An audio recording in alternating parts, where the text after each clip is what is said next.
We are back. Welcome to the All Even Podcast. My name is Barry Grant Jr. You can catch me on X and Instagram at All Even Podcast. You can listen to the show on Spotify, Apple Podcasts, iHeartRadio. I'm all over the place. Go to TikTok as well. All Even Media. I'm blown up on there. People like my stuff. People hate my stuff. You know, I tend to be somebody who they don't like much. I don't know why. I think I'm a nice person. I think I come off well. I articulate myself, but people tend to think otherwise. I don't know. Who cares? But listen, go to YouTube, hit that subscribe button, like, share, and comment. Let those particular views keep going up. Let the algorithm know who I am so we can send it out to the masses and spread that hate. Spread the hate. Nobody's here except the silent assassin, but that's all right because my road dog is here. What's up? Not much. What's up with you? Nothing. I mean, you're the busy one. You're doing all of these events and parties. I can't see you anymore. Yeah. Yeah? It's been crazy the last couple weeks. Yeah. Hopefully there's some downtime coming soon, but we need some downtime because we got to get our Mets pot off the ground. You know what I mean? Yeah. We got to because there's a lot to discuss. We have to vent in a respectful way, in a professional manner, rather than just being on my couch and just saying, screw them. Screw them. I'm going to try to do something different going forward. Because this is episode 250. This is crazy. Like, if you would have told me that I would have 250 episodes of me running my mouth about sports, I'd have told you you're crazy. Yeah. It's nuts. So I think like I've been around for just after 100. So Yeah. it's been like a while. Yeah, you have, yeah. We've been at this for a while, man. I love the team that we have. Shouts to Claw. Shouts to Jimmy the Super Intern. Shouts to everybody that's contributed, man. You know, I don't know when we'll do like one of those big shows, like with a venue and all that stuff. I'm thinking about it. Should it be for 300? It could be depending on what the situation is at the time. Yeah. We'll see when that happens. I was like, even, I don't know, 500 is like a long ways to go. Yeah. But maybe 300. Yeah, we could do something for 300. I mean, like, depending on what sponsors we get. We have like about a year. Yeah. Yeah. So we'll see what happens in the next year. We'll have them pay for it. We'll have the sponsors pay for it. And thanks to such and such for sponsoring this event. We're not coming out of pocket for this. No, not doing it. But lots to discuss today. And you know, any time I have to talk about something, because there's a lot to talk about. I'm excited tonight, right? There's a lot to discuss. There's a lot that's going on with my favorite teams, right? Whether it be positive or negative. Well, we also got some other stuff we got to discuss. But when there's these types of shows, there's only one way that we start. Cue my music. I feel like slapping a nigga today. Oh. That's what it is tonight. I'm trying to tell you right now, I don't care what anybody wants to tell me. I'm going off. Right? Colin Cowherd. Oh, I got something for you. I got something for Met fans that want to go ahead and talk negative about Queens. We here tonight. I won't have none of it. Antonio Brown is accused for attempted murder. What's happening? Demarcus Cousins, he went ahead and relapsed. What's going on? I thought he was saved. Nah, there's a lot going on. The Lakers, LeBron's always in the topics. He's always in the stories. But we gonna get it today. We gonna get it today. TSA pre-check came back. I'm not a felon. We good? I'll be able to board a plane. We all right. Juneteenth was on Thursday. We good. We fine. A lot of people didn't like that, but I don't care. I don't care. It's not for you. It's not for you. Let's just let that air out. Let it breathe. This guy came after me. I was here first, but you serving him rounds. No. I bought the Uber here. My friends expecting me to buy back. Buy back. Tomorrow morning, I better get a cash. You better get my money. When I lend you money, make sure our money's back next week. All Even Podcast. Like, share, and comment. We here. It's a time to be alive. It's a great time to be a Mets fan. It's a great time to be a Lakers fan. It's a great time to be anything. Be happy. Be outside. For all the people out there that's wearing they sundresses, shouts to you. Shouts to you. All right? For all the people out there that don't want to show they feet because their feet jacked up, go get it fixed. All right? It's 2025. Spend some money.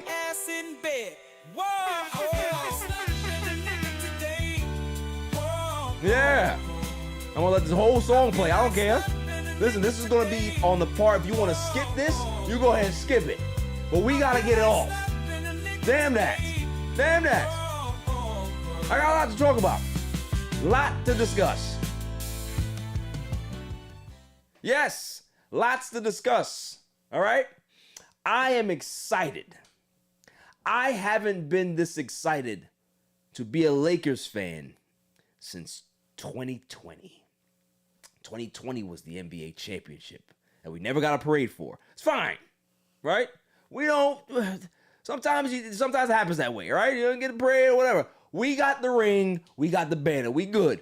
But today is so different because I used to curse to the sports gods. Why is this franchise so cheap? Why do they operate like a mom and pop shop? Well, they've been a family business for the last 40 years. Well, guess what? They no longer are. The Lakers have been sold. Thank the basketball gods that they've finally been sold to somebody who got big business. $10 billion, $10 billion valuation. Mark Walton, he was the majority stake owner. I think he owned, can't remember the percentage, but he's been a minority stake owner since 2021. And I think this has been in process for a little while. Jeannie Buss, I guess she got an offer that she couldn't refuse. Who the hell's going to turn down $10 billion, right? Even if I didn't want to sell, you come in with $10 billion so I can give every one of my family members a bill and they can shut up about it? Oh, yeah. Sold. As much as I love this team wasn't going to transfer to the family. That's what happened, is because if Jeannie decided to, if something happened to Jeannie or whatever, it wasn't going to none of the kids or anything like that. So this was the only option. I'm not saying that she had to do it now, but this was kind of like, this was going to be the only option that they would have to sell it to somebody else. But who they sold it to is the biggest winner here. Mark Walton is a guy that owns the Dodgers. He owns a lot of other things, but he owned the Dodgers for a very good time now. I think it's 12 years, I believe. A little longer than that. 2 World Series. They've made the playoffs for 12 straight postseasons. This is a guy that wants to win, loves to win, is very competitive, stays out of the way. You never see him. And those are the greatest owners when you don't see those guys or girls, right? So we all know what the Dodgers are. They're the juggernaut in Major League Baseball. The fact that you got a guy like this that is now in basketball, he's wanted to be a majority owner for a very long time. Jeannie Buss is going to stay on as the governor, run the basketball operations. I believe they said it's for a couple of more years. That we don't know the actual, final details of it, how long she's going to be there, but she'll be there for maybe the foreseeable future until things change. But Mark Walton takes over the franchise. This is great. And for any Laker fan that doesn't think that this is a great thing, you don't know hoops. Like, the Buss family have been synonymous with basketball for decades, right? It's a sad day because we know that they're no longer going to be the owners, the majority owners. They'll still have minority stake in the team, but for the majority ownership, they don't have anymore. But here's the thing with me. Jerry Buss, when he died, that's when things changed for me, right? it's not a sad day when the news broke. It was sad when he died. Because Jerry Buss, he encompassed the greatness of the team. He's the one that purchased this team. He was the one that, bet his all of his money and put all of his chips on, to the front of the table and said, yo, this has to work. This is how I'm going to do this. I want this place to be the entertainment capital of sports. I want to make sure that everybody knows that when you come here, it's an event. Showtime, Lakers. This is the glitz and glamour. I want that. He created that culture. He built the Lakers. He built that glamour situation. Before they were just the Minneapolis Lakers. They came to LA. They were fine. Okay, cool. The sun. Being in California is a plus, but having them be the Lakers, the glamorous entertainment, great basketball. You have the big pop stars. You got the superstars. That's what he created. And when he died, it died with him. The Lakers went through some very, very lean years that they never experienced in their franchise's history. They didn't make the playoffs for how many straight years? I think it was 6 or 7, 8. They were bad. LeBron James came, wanted to be a Laker, started the repair of the Showtime Lakers, won a title in 2020. But they're still not the aura of Los Angeles yet. It still doesn't feel like that. We now got Luka Doncic. So it's starting to kind of come back to, okay, we got a superstar in place. But what do we need now? We need the building to feel special again.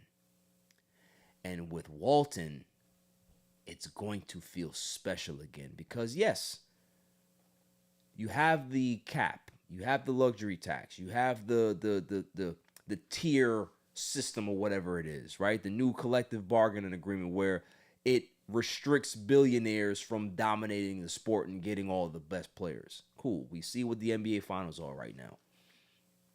But what Walton's presence and what his majority ownership is going to do for the Lakers, they're going to have state-of-the-art facilities.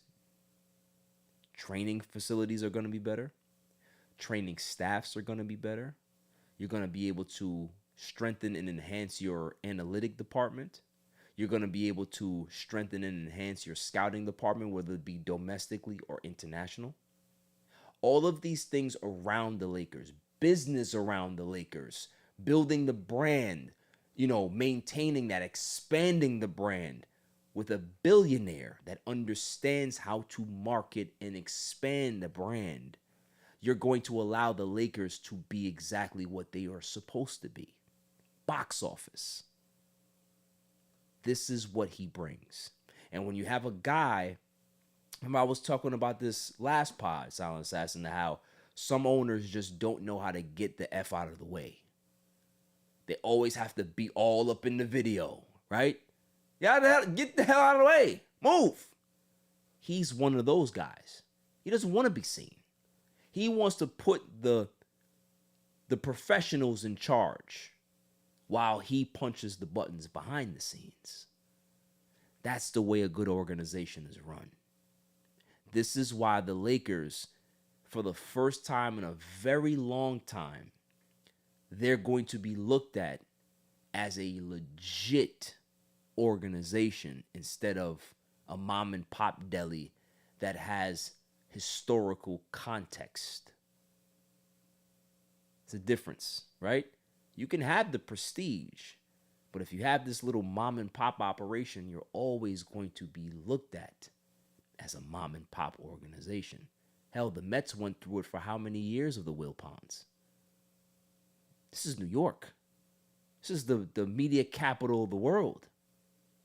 But the Mets never operated that way. They operated like the Buffalo Mets with a budget. This is New York. There is no damn budget. So all of a sudden now you have a guy like Cohen that can be able to change the what? Business of the Mets. Their analytic department has increased. The training staff has gotten better.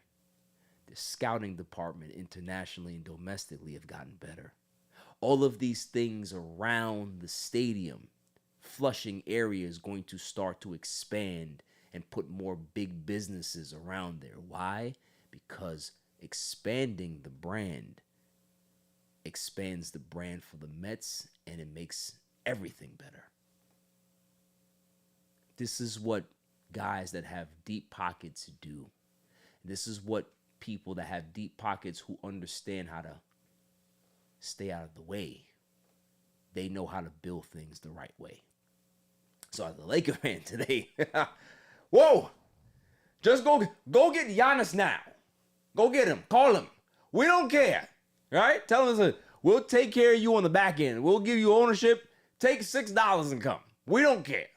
It's showtime back. I love it. I love it. There's nothing that I can be able to say that's going to be able to like kind of encompass or express the joy. Yeah, I can't help it. I'm just going to sit back and just watch because I've never seen my organization operate like big business. So I'm curious. I'm still in shock with the Mets. I'm like, the Mets is over here. What? I'm not used to this. I'm not used to this. I'm still in shock. And it's been years. Mm-hmm. I want the same thing for my Lakers because I love the Lakers, love the Mets. Mets got it. Lakers got it now. I'm on cloud nine. All that's left is for Woody Johnson to sell the damn Jets and give it to somebody who knows what the hell they doing. That's it. So I am excited. I'm excited. Shouts to Jeannie for being, having the foresight to understand that, look, as much as she loves it, her father built it, they as a family maintained it. At some point, you have to know that it's better to give it to somebody that you can trust that's going to be able to have the best interest of the team going forward.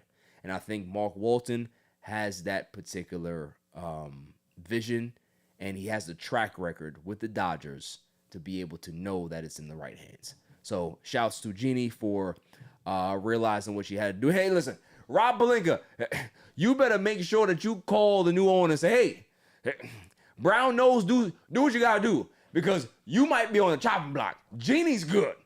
I don't know about you. So you better make sure that you have a nice off season. You prove to him that you could be able to make some deals, wheel and deal, do some things that Luka wants, and make sure that you report to Mark and say, this is good.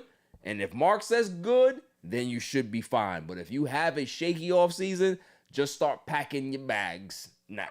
Because we want somebody who can be able to do things the right way. Hell, let's call Bob Myers. Call Bob Myers. Tell him to get the hell off of ESPN or ABC or whatever the hell he is and come to be the GM of the Lakers. That's what we want. We want somebody who can do things the right way. So, yeah. Moving on. NBA Finals. We're going to talk about this real quick. Pacers beat the hell out of the Oklahoma City Thunder in Game 6. They forced a Game 7. This is the first Game 7 since 2016, I believe. The fifth Game 7 since 2000 in the NBA Finals. The fact that I got that off the dome is crazy. Very impressive. I think for the Pacers, they've already exceeded my expectations of what they were going to do in these finals. First off, I picked Oklahoma City in 5. Then when the Pacers won the game 1, I said OKC in 6. Right? Never gave this team a shot.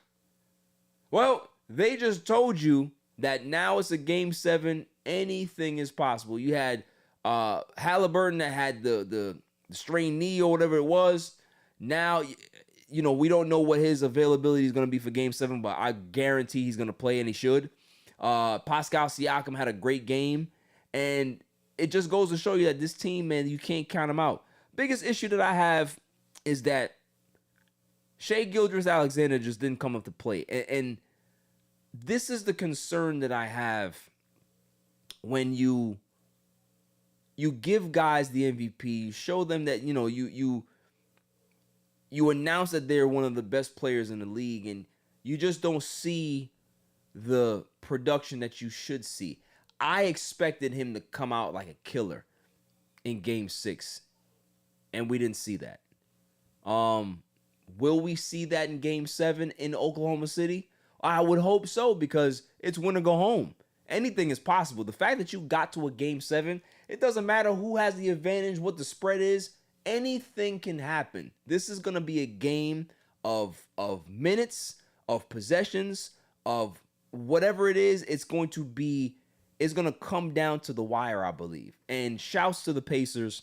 Shouts to Oklahoma City as well, but shouts to the Pacers for defying the odds. This has been one of the most impressive playoff runs I've seen in recent memory. It's probably one of the most impressive ones. I remember the Dallas Mavericks in 2011. That was impressive. But this is right up there, if not better. The teams that they had to beat to get here, super impressive. Kind of just like Dallas in that year. So, I'm curious to see it. The basketball has been good. My biggest issue has always been the presentation side of it. ESPN sucks. The way they presented the NBA Finals. I want to see what NBC does with it. I believe is next season. So if NBC can be able to recapture that magic that the NBA Finals had, that's what I want. That's what I want. The basketball has been solid. Basketball has been gold, but the presentation really stinks. But shouts to the Pacers for defying the odds, being there at the end, and continuously pushing the envelope. And they're a game away from winning their first NBA championship. They got one before the merger. They have an ABA title, but to have an NBA championship for a team and a city and a state that is a basketball state, shouts to them. So, moving on. There's times where you try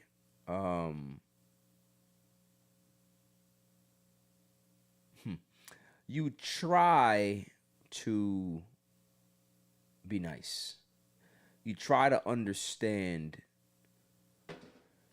why people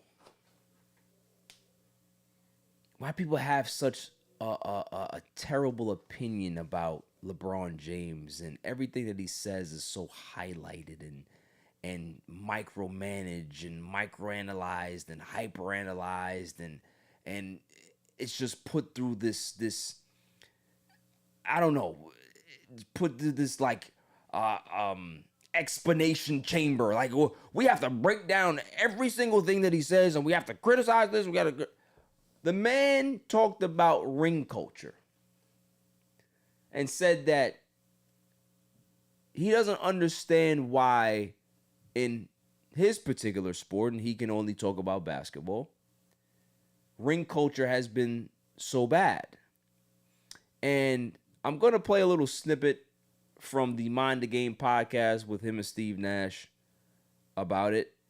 Now, Dustin Nielsen, why is ring culture so much more prevalent in the NBA than in other sports?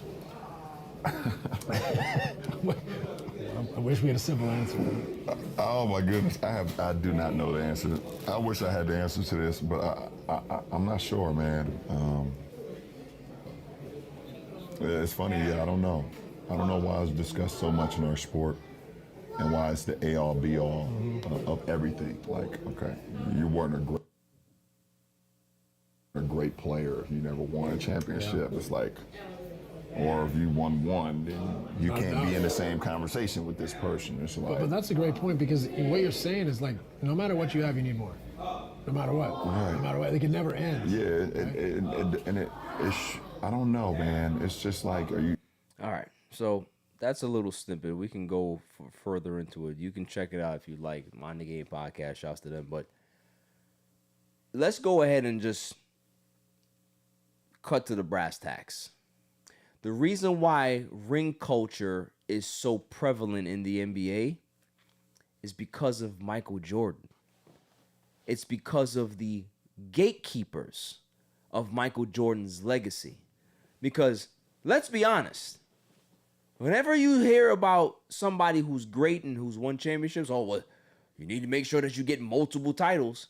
And then when you get multiple titles, well, you need to make sure that you can't be considered the GOAT unless you get to 5 or 6. You get to 5, then they say, well, you got to make sure that you have at least 4 or 5 or 6 finals MVPs. Because if you don't have those, you can't be considered the best. All of those things are going back to one person. So this whole gatekeeping of MJ's legacy, because Michael Jordan doesn't have the most rings in the NBA, in NBA history, he doesn't. But if you talk to somebody who is a Michael Jordan stan, and you don't know the game, and you're just hearing this person speak, you would think that Michael Jordan has the most rings. Bill Russell has the most rings. So if we're really going to dictate ring culture in the NBA, why isn't Bill Russell the gatekeeper? Why isn't he the standard? For these people, basketball ended in 1998. We're still trying to recover from that according to them. That's the problem, is that everybody is compared to Jordan. You've had great players in other sports that have never won championships. Think about baseball, right? Think about all the greats. If I say to you, Silent Assassin, how many rings does Pete Rose have? What will you say to me? I don't even, just not my generation. I don't know. You wouldn't know, Yeah. right? Yeah. But if I say to you, how many hits does Pete Rose have? You'd probably be able to give me that number, right? Mm-hmm. Because what's more important in baseball? The numbers. Mm-hmm. The statistical numbers that you've allocated and amassed throughout your career. Once it's over, what do you have at the finish line? Yeah. Rings are never a part of that. Yeah. Rings are like icing on the cake. A person like Derek Jeter, right? He has 5 championships. He has over 3,000 hits. Great. Mm-hmm. The 5 rings makes his 3,000 hits better. Mm-hmm. But if he didn't have the 5 rings, he'd still have the 3,000 hits, and he'd still be in the Hall of Fame. Yeah.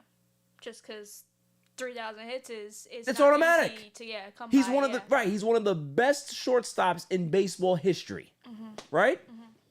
So without the championships, he's still one of the greatest. Still there, yeah. Why aren't people criticizing him? Granted, he got 5 rings. They can't criticize him anyway. But for a guy like A-Rod has 1 championship, right? Mm-hmm. A-Rod's one of the greatest players we've ever seen. Mm-hmm. Do you ever hear anybody talk about that? What about King Griffey Jr.? How many rings does he have? No. None. Mm-hmm. 0. Mm-hmm. But yet we talk about him like he is the greatest thing we've ever seen. Mm-hmm. Barry Bonds. How many championships does Barry Bonds have? 1. 0. Was on that team? Nope. Giants team? He the last time that he got to the World Series was 2002. Yeah, 2002 against the Angels. Yeah. It went to 7, I think. I think it went Game 6 is Game 7. But he didn't win. Mm-hmm. He's been to the World Series a few times. Mm-hmm. A couple with Pirates, 1 with the Giants. But he doesn't have a championship either. But yet we hold him in one of the highest regards in regards to one of the greatest baseball players we've ever seen. Mm-hmm. In football, how many championships does Tiki Barber have? Or Randy Moss? Mm-hmm. Right? Mm-hmm. 0. Because for all players outside of the quarterback position, does it matter? Mm-hmm. It doesn't. We created this ring culture in basketball, again, because of people who want to gatekeep MJ's legacy. So when you had people tell guys like LeBron and KD, you need to have at least a championship to be considered great, then what did LeBron do? Okay, I'm going to go to Miami. I'll go to Miami and win it my way. Oh, you can't do that. Oh, that's cheating. You got... But you said that I needed championships to be considered great, to be validated. I got the title. Now what? KD went to Golden State. Okay, I got the title. Now what? I should be up there now, right? No. It's how you win them. You got to win it a certain way. Oh, so it's not winning. It's how you win them. So you keep moving the goalposts because why? You want to protect the legacy of one person.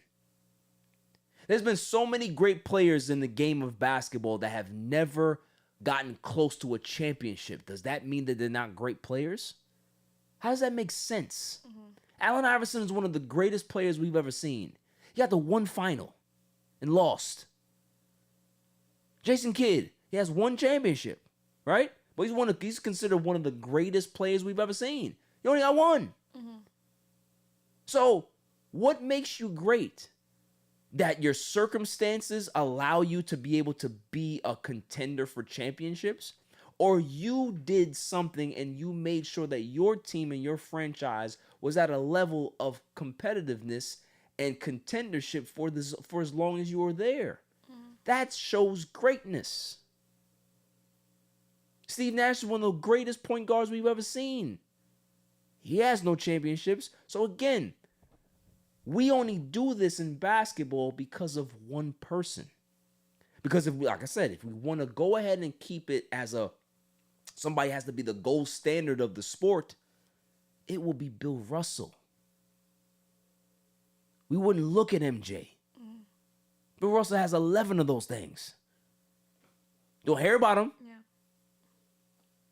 So they do it for who they want to do it for. You understand what I'm saying? Anybody that gets close to the crown, oh, they don't like that. So now they have to keep throwing bricks in your way. Oh, well, you need this. Oh, you need this. You need this. You need this. We're not going to accept you because how dare you come next to our Jordan? Where? This is the greatest era of basketball ever.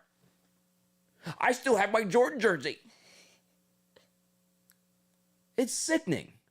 You when you do that, you don't allow these players to enjoy their careers the way they're supposed to because there's so much pressure on ring culture. But you also take away the joy of your ability to watch them. Because everything in your head is designed to, oh, well, he doesn't win. He didn't win a championship, so he's not great. Have you seen what he did in his career? Is Reggie Miller not great? Is Reggie Miller not one of the greatest players we've ever seen? He never got close to winning a title. He went to the finals one time against the Lakers, 2000. Went to game 6 and that was it. That was the closest he ever got. Does that mean that he's a terrible player? Charles Barkley. I have my issues with Barkley, but as a player, he's one of the greatest players we've ever seen. And because he doesn't have a ring, he can't have a conversation with somebody like Shaq My numbers speak for itself. I was one of the top 50 players of all time. I'm top 75 all time. What are you telling me? Even to be like top player of all time, like how many people have rings? How many people on our team coaching? Everybody gets a ring, and that wins a championship. And then there's LeBron is by himself at number 1 with points. Yeah. And no one's gonna come close. Right. You know what I mean? Like no, not even close. Yeah. So he's the only person in the history of professional basketball to be at the top. And how many people have, rings? So and that's my point, is that you want to, they will poo-poo his achievements because, oh, it's an endurance award. Just because you played longer, there's been plenty of players that have played long time, but nobody has sustained a prime as long as LeBron. That means you're great. That's a level of greatness. To go to 10 straight finals, that's a level of greatness. So for you to just look at him based on championship wins, it's 4. That's not bad. It's 2 away from your GOAT. It's pretty good to me. It's crazy to hear, like, if anybody who's won 4 rings and you say that that's not Right. success is crazy. You have people out there silent assassins. Oh, when he played 22 years, he only got 4 rings? What are you talking about? Yeah. There's only one person in the modern era that has 7 Super Bowls and played over 20 years. It's Tom Brady. Nobody else got nothing like that. What are we talking about? Crazy. And even still in football, he's not the benchmark because there is none. They talk about Pat Mahomes. Pat Mahomes, he's top 2 all time. Pat Mahomes had how many rings? 3? So they bend the rules for what they want to bend it for. But when it comes to basketball, there's no bending. This gatekeeping nonsense, it has soured the game because you have created a whole generation of players that are not jealous. They're resentful. How dare you look at my career and tell me that I wasn't good enough to be considered great just because I don't have a ring? Says who? Who allowed you or who told you that that's supposed to be the standard here? Yeah, it's not boxing where it's just you going up against somebody. It's a whole Right, this team. is a It's team whole, sport. Yeah. Takes There's- everybody. There's times where you have a good team and you still don't win. Sometimes it's just not in the cards. Sometimes you have teams that have this lucky run and they win a title. Does that mean that they're the greatest? That means that a guy like Steve Kerr is better than LeBron because Steve Kerr has, 6 titles or 7 titles? What are we talking about here? Robert Horry's better than LeBron? Because he got 7 rings? Like, what are we talking about here? There's a lot of bad players who have rings. Absolutely. Yeah.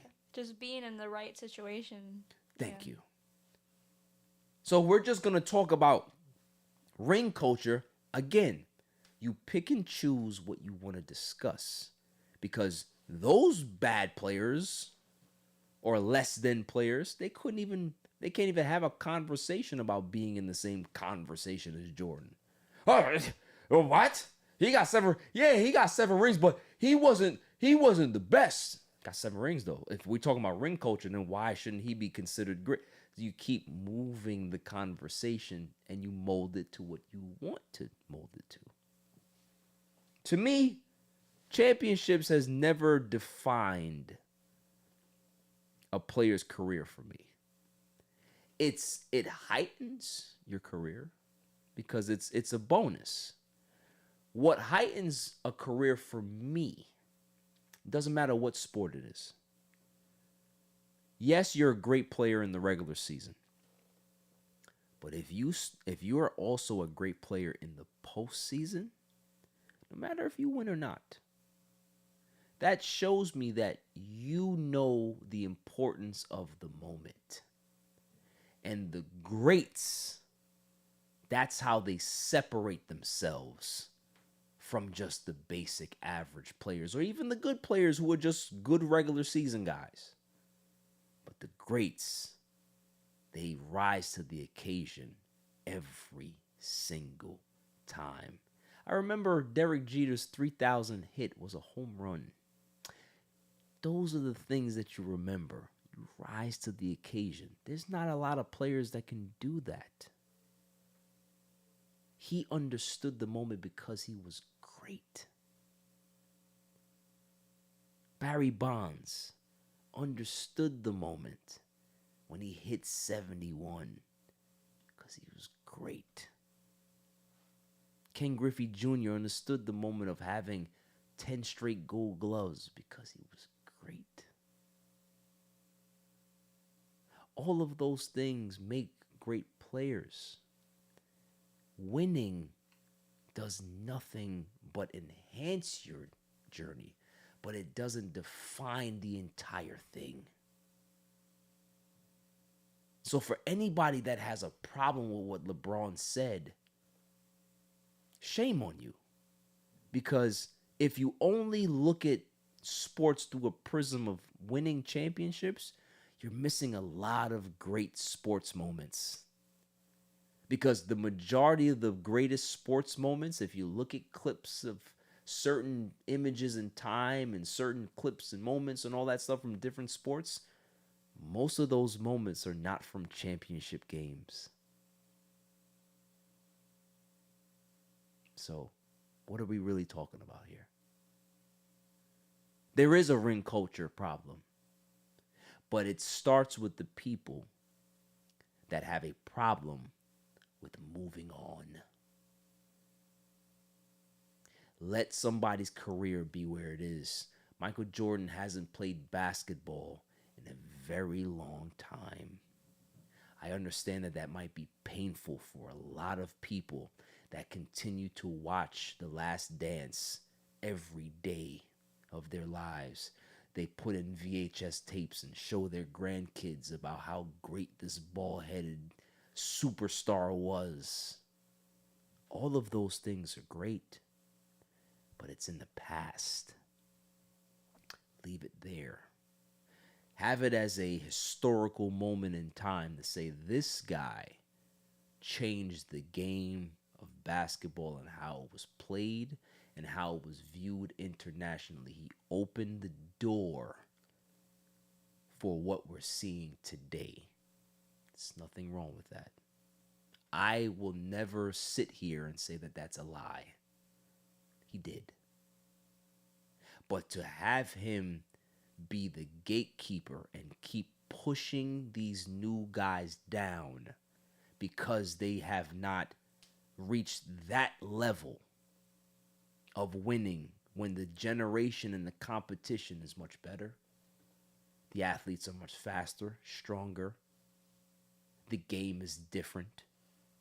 You need to allow these guys to be who they are. Enjoy their careers for what it is because they go like this. I remember when Steph Curry came into the league. He's now 37 years old. I remember where I was when LeBron got drafted. He's now 40. These guys are not going to be around much longer. And all we keep doing is talking about what they don't do. How about we start talking about what they did? Because for the next generation that hears the sports media, all the pundits and all the commentators saying, these guys were great, maybe we wouldn't have the AAU culture that we have now. Maybe we wouldn't have the NBA culture that we have now of everybody wanting to partner up and team up and all this other stuff. Because you've created a culture of guys that they say to themselves, well, we got to win. We got to make sure that we win and win a lot because we're not going to be considered great if we don't. What kind of pressure is that? These guys are great regardless. Shouts to guys like Tracy McGrady. Shouts to guys like Chris Webber. Shouts to guys like Allen Iverson. Shouts to guys like Steve Nash. Shouts to guys like Rasheed Wallace. All of these, well, Rasheed Wallace has a ring. I'm trying to think. Shouts to guys like Gilbert Arenas. Shouts to guys, there's so many great players that have never won a title. But that doesn't mean that they're not great. So, in closing, ring culture is BS. It's always been BS because it's always been circled around one guy. Moving on. What else we got here? What we got? Let's see here. Oh, I can't find my notepad. What the hell is going on?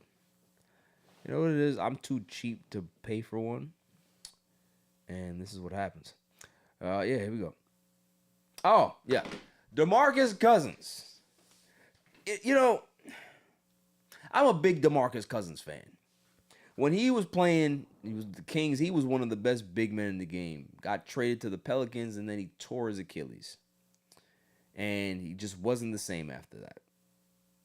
Flushed out of the NBA, Now he's overseas playing. He's been playing all right, and all of a sudden, he's in Puerto Rico over there playing in the league, and he ends up getting into an argument with a fan.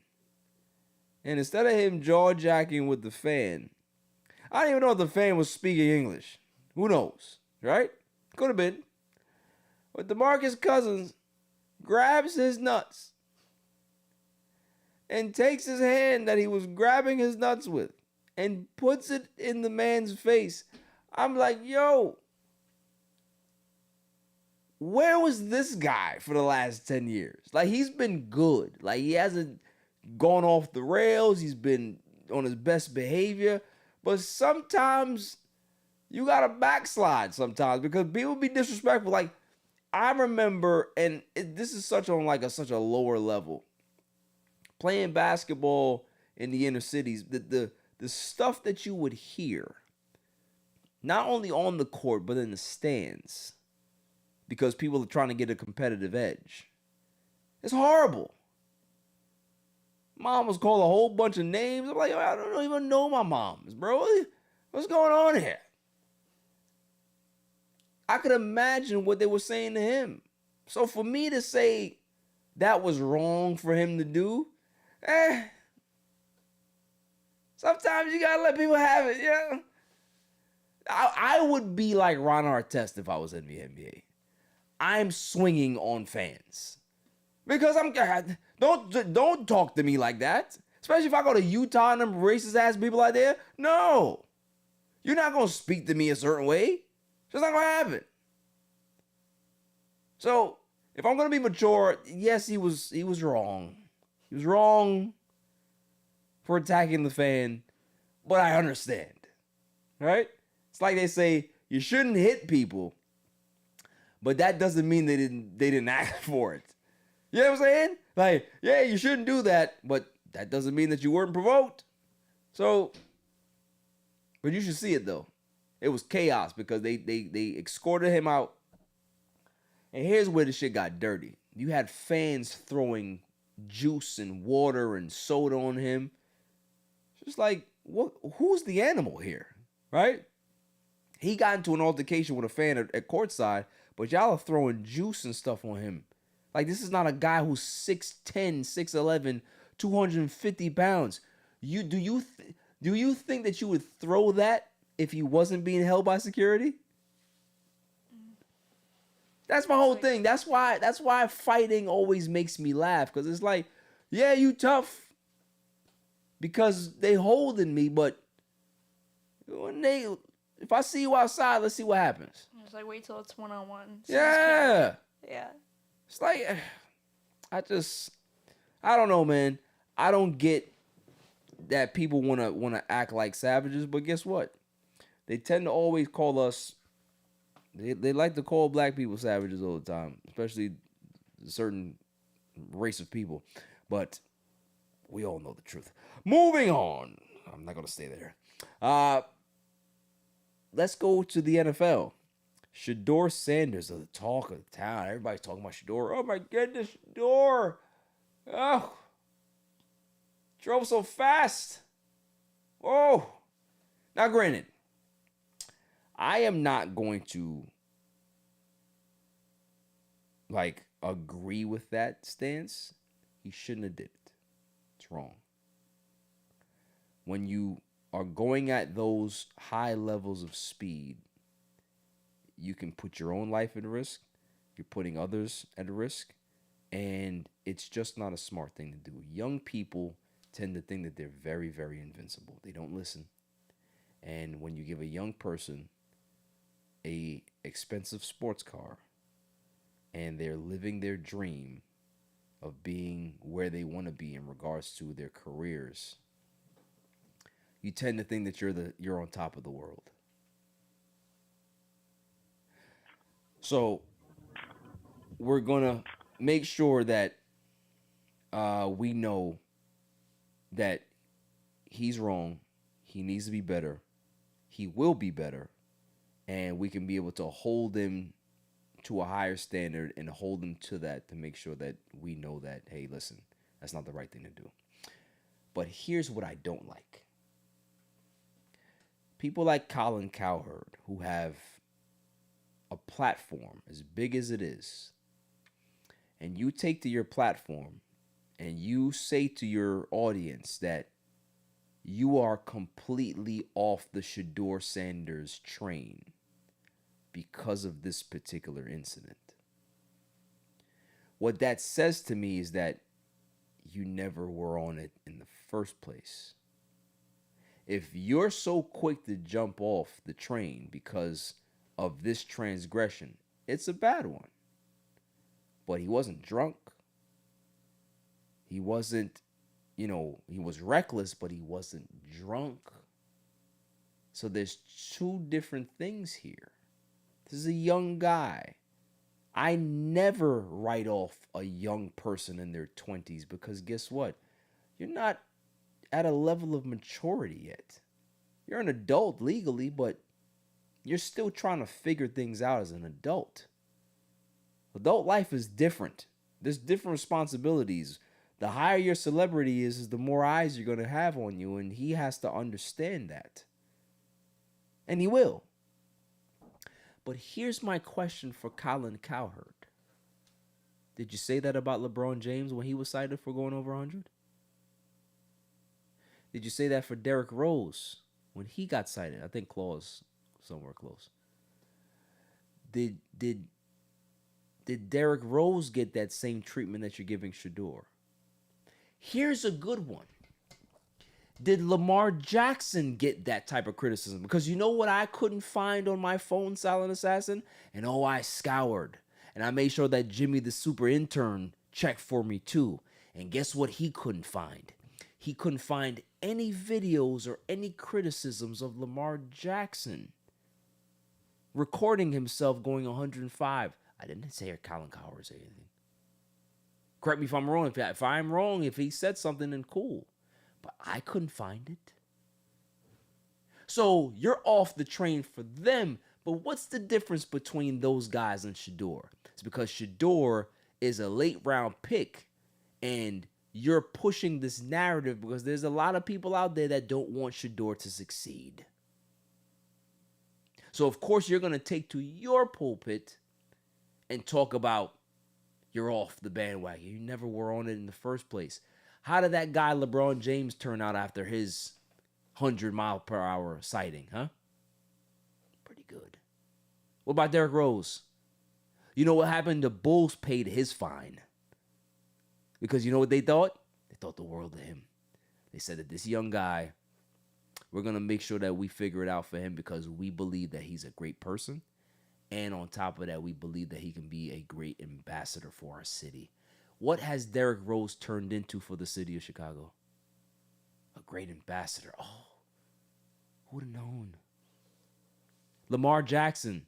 How many MVPs does he have now? Few, right? Worked out pretty good for him too.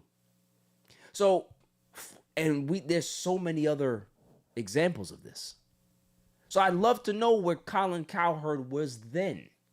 Because this is the same dude that said, hey, LeBron, we got Ben Simmons.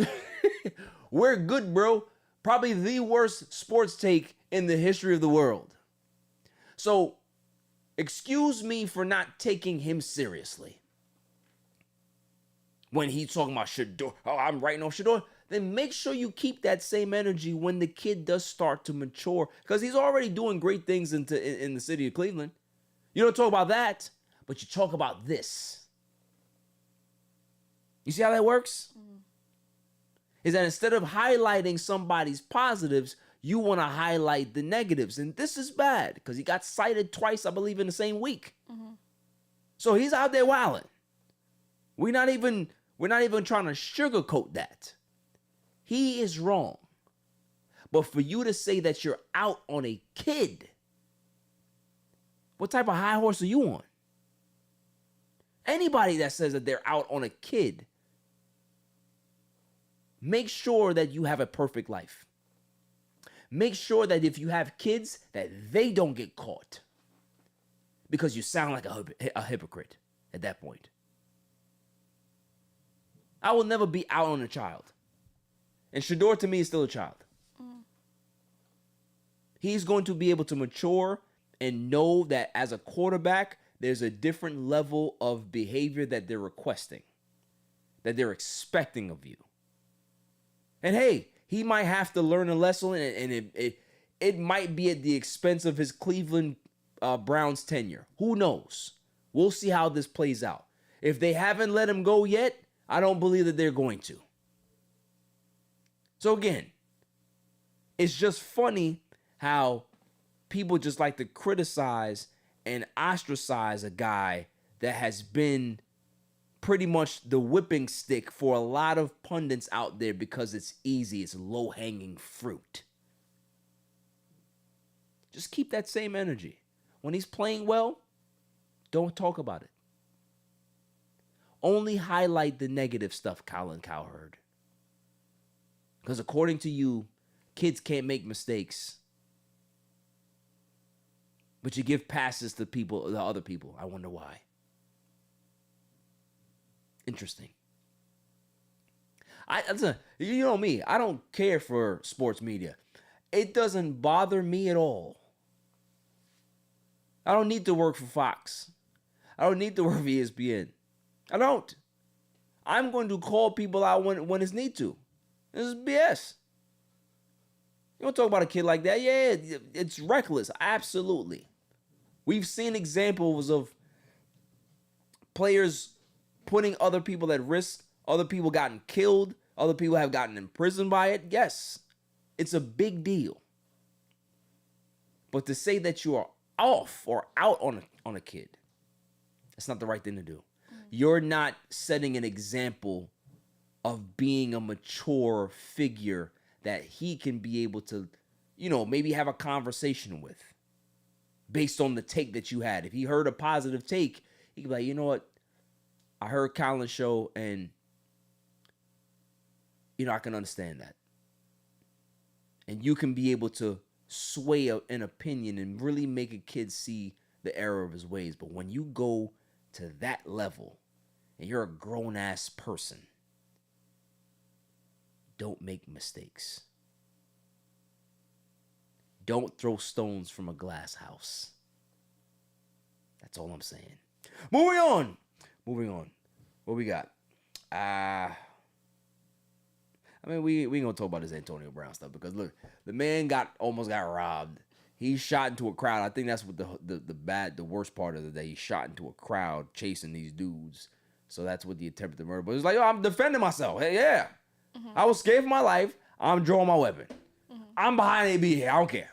I don't care what nobody want to say because the man was fearing for his life. Hey. Mm-hmm. What else you do? You gotta protect yourself. Yeah. Granted the situation, you gotta understand. Like you said, if he's in a crowd of people, maybe you gotta be careful where you're aiming. Yeah, that's wrong. But, it just didn't happen for nothing. Right. Yeah. So if you're getting robbed by a bunch of people, those people are gonna, are threatening your life. Exactly. So, makes sense. But he's just. I don't even know. You say he was in Middle East doing some stuff? Riding a bicycle. He's crazy. You don't care. We understand that he's nuts, right? But that doesn't mean that he's wrong here. That's what I'm saying. It's like, you can be able to side with Kanye or Ye with certain things that he says. If it makes sense and it's true, that's fine. Mm-hmm. He's batshit crazy. Mm-hmm. But that doesn't mean that he didn't say some good stuff. That's what I'm saying. Mm-hmm. We're not going to know for a while, but medically also too, he's just not medical conditions not there. He's just, from his career, but got baloney brain. Yeah. So he has some stuff going on, but got a lot of stuff going on. But for this, I understand. You know what I mean? Moving on to my irrelevant news of the week. You gotta be kidding me! I mean, how do you watch the? They stink. Every week we go ahead and we see some interesting news. Yeah. Oh God, Ja Rule is crazy. Doesn't he look like a hamster? Never thought of that, but I guess so. Yeah, he looks like a hamster. Like a hamster. Let's see what. Oh, this is nuts. Very funny too.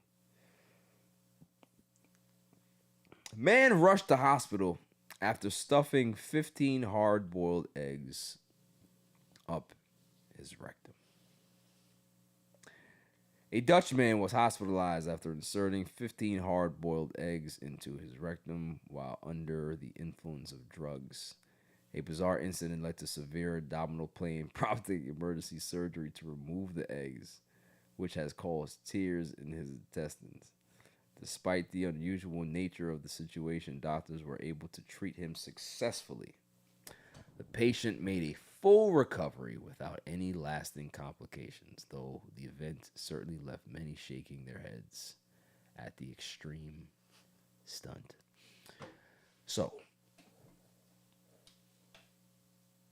the first thing I'm going to say is just come out of the closet, bro. Like, it's all right. It's 2025. Like, if you into some kink, that's fine. But, yo, this is wild sus. What straight man is going to do something like this? And especially go to the lengths of 15. Right. You don't stop at 1. You keep going. It's crazy. Just, you're on drugs, and just to have the idea, it could be a drug thought, but then you have to go and cook them. So you have to be able to cook them, and then... There's premeditation here. Yeah. Yeah. So you know what it tells me? Because the thing is, the fact that they want to go ahead and put that little disclaimer there that he was on drugs. No. Don't try to like bail him out of this. He had this thought before the drugs. And the drugs just said, yeah, good idea. Keep going. Don't do 1. Keep going. That's what the drugs did. Because he probably thought about, what would happen if I do 1? And the drugs said, do 15. Yeah. That's what happened. So let's just call a spade a spade.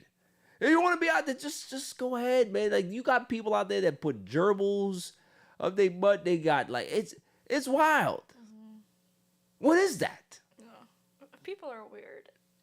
Yeah. It's just like to think there's like another person walking around like me, like have the same anatomy, whatever. Yeah.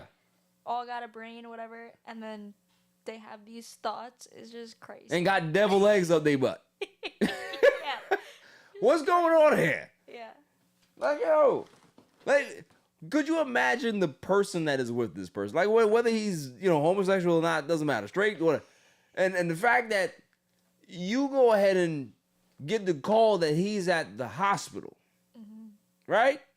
So you rush over there, concerned, oh my goodness, did he overdose? Because I know that he's been on this drug bender for a while. I need to make sure that he's all right. You get to the hospital, and the doctors meet you at the door. Hey, who are you? Oh, I'm coming for such and such. Oh, let her go sit over there, please. So you sit over there and you wait. And the nurses come, and they have this clipboard, and they're saying, are you aware of why he's here?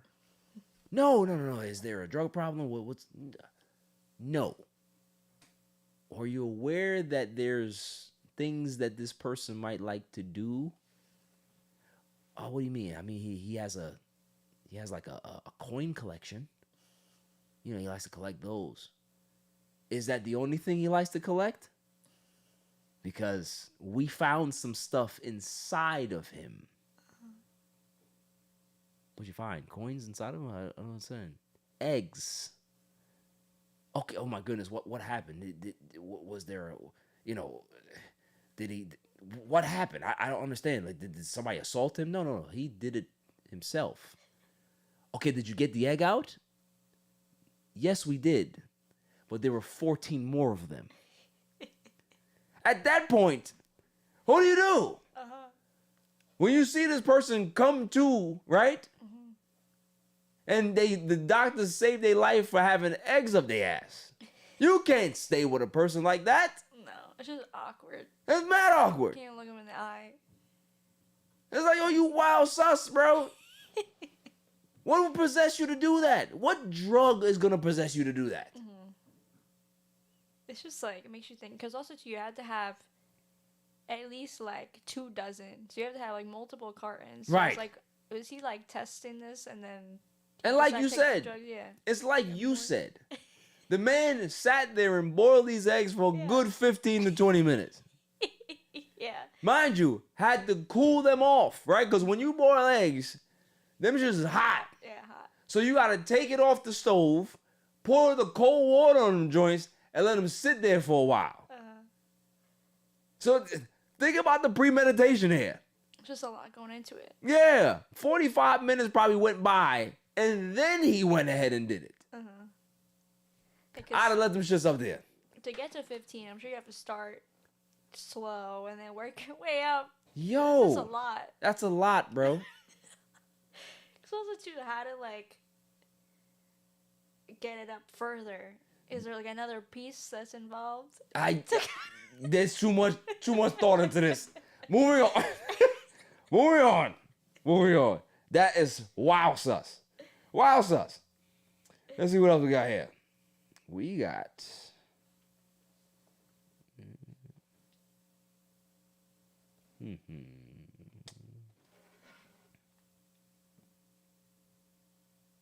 Oh, that's nice. Oh, this one is funny. So Steve Kerr's son was hired by the Golden State Warriors. I'm not talking about nepotism. We don't have to talk about that because clearly that's a thing. It's always been a thing in sports. No big deal to me, but don't make it a big deal for somebody else, right? But that's not my issue. Steve Kerr's son, his name is Nicholas Kerr. That's what he goes by now. But for his whole life, he went by Nick Kerr. So if you know what I'm saying, if you say his name fast, it can get you in trouble with a lot of people. It get you punched in the mouth real quick. So because he realized this, he said, I'm turning back to Nicholas Kerr. Smart choice, young man. Smart choice. Because if you would have continued to go by Nick Kerr, somebody had got you. Somebody would have slipped up. And then you would have had somebody get punched in the face. It would have been a domino effect. It would have been a brawl. You would have got hurt. And then everybody was like, yo, what happened? Well, somebody called me the N-word. Well, we need to hear, we have the audio.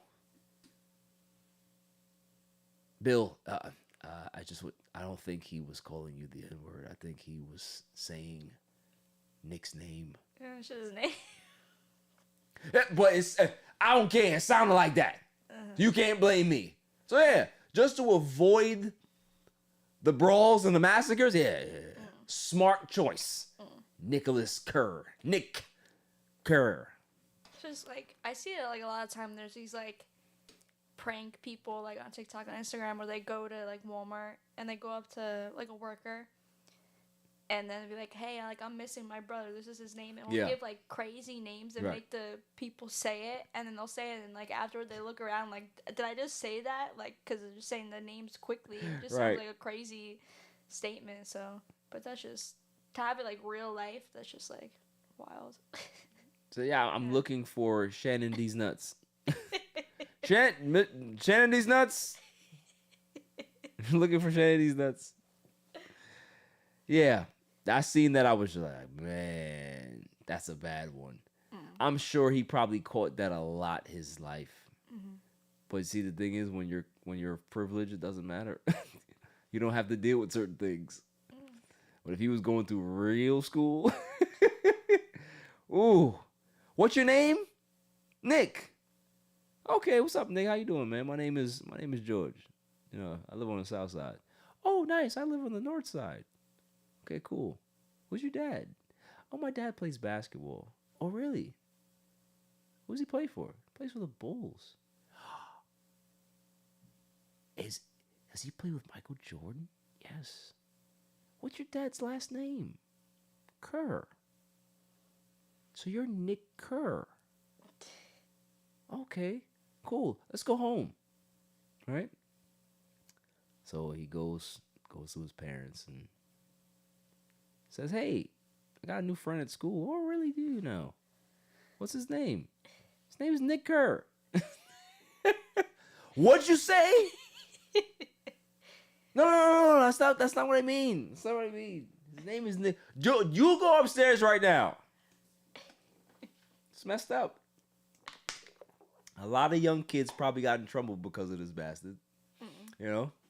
And he never defended them. He just let them catch beatings and groundings. It's nasty. So, yeah. Nick Kerr, shouts to you for changing and being responsible. That is my irrelevant news of the week. You got to be kidding me. I mean, how do you watch the... I mean, yeah, they stink. On to pressing news. What the hell is going on with our Mets, man? I don't know. Losers of 6 straight. We've been swept in 2 straight series. When was the last time the Mets got swept 2 straight series? I feel like it's definitely been a while. Let's go ahead and check. Because the last year. So at least, I think 2 years ago. 2 straight. And they're also down 2-0 versus the Phillies right now, so. So we might be looking at 7 straight losses.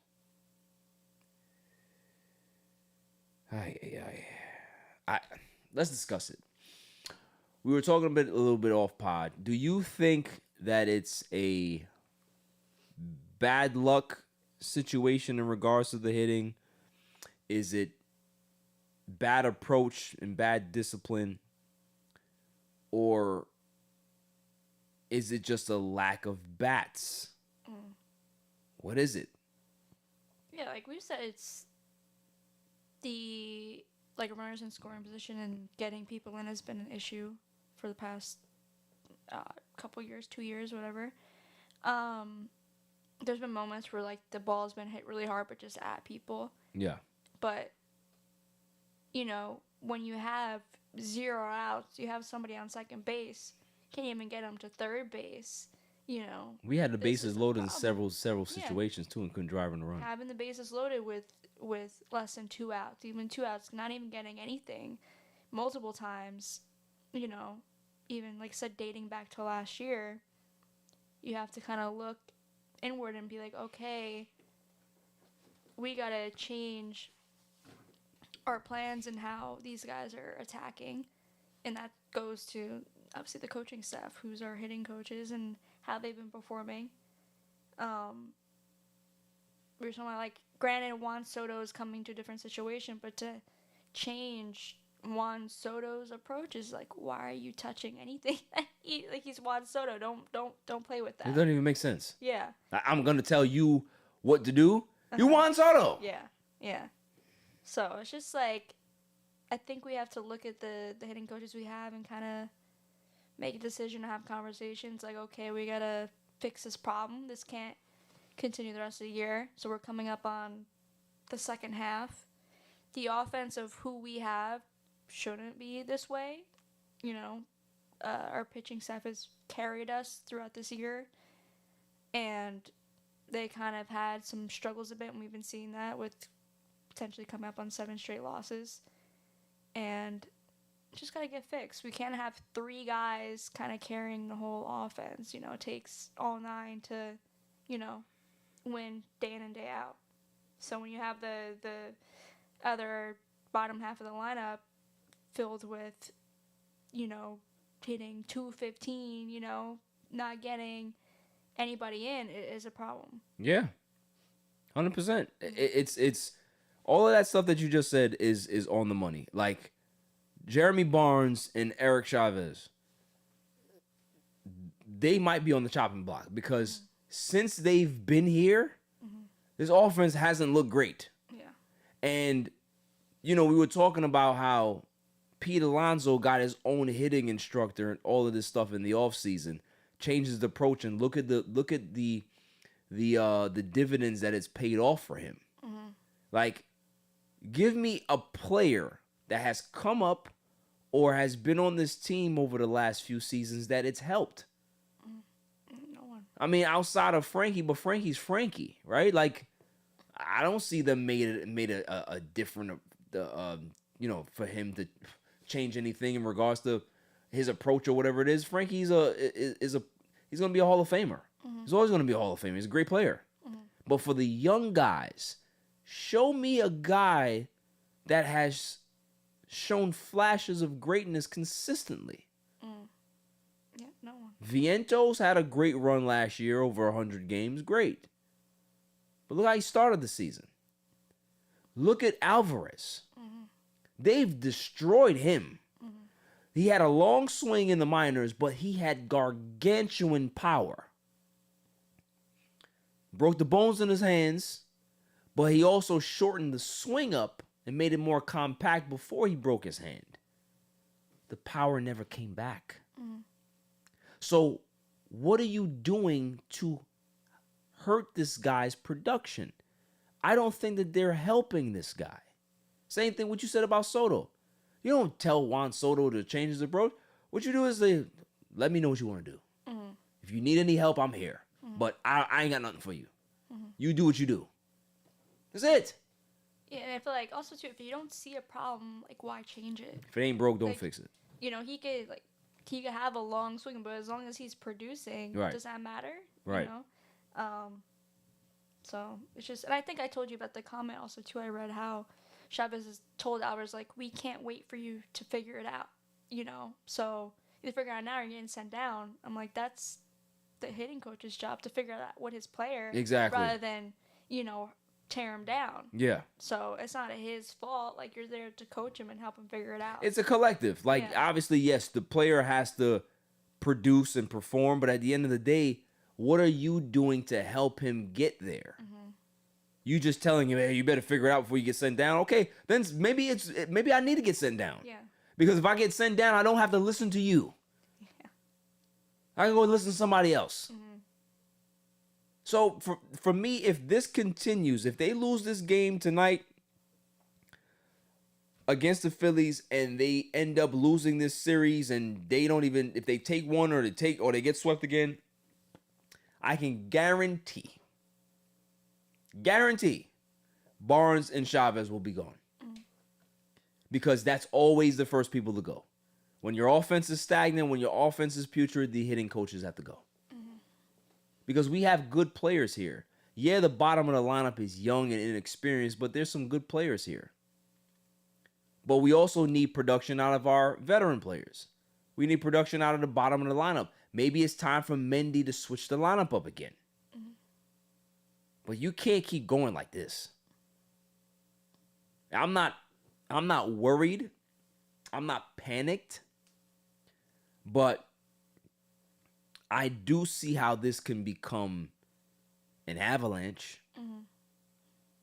You know, when you pull up to the ballpark every day and you start to believe that you can't win because you don't believe in the guys that are behind you to help you. That's infectious and contagious. So that's a big problem that I'm having. Especially going in the second half. It's going to be really hot outside. There's going to be a bunch of teams that are pushing for the playoffs. Yeah. Obviously, as time windows down. The trade deadline's coming up soon. So, after this All-Star break, if they're not, they got to figure it out by then. Like, start fresh after the break and kind of, hopefully they, obviously figure it out soon and just play how they were the first half. We need Jesse back. Yeah. Get Winker back, okay? Since Winker's been down, it ain't been the same for me. The vibe ain't there. The vibe ain't there, man. But all right. Trade deadline is here, Silent Assassin. Your GM. Give me the deal that you want to see the Mets make. Definitely, I feel like some bullpen help. Get that a lefty. Starting rotation, I think is, you have Manaya and Montes coming back. Right. So hopefully they're both back by the trade deadline to kind of then figure that out. But I think of them coming in in this moment, I think we're good.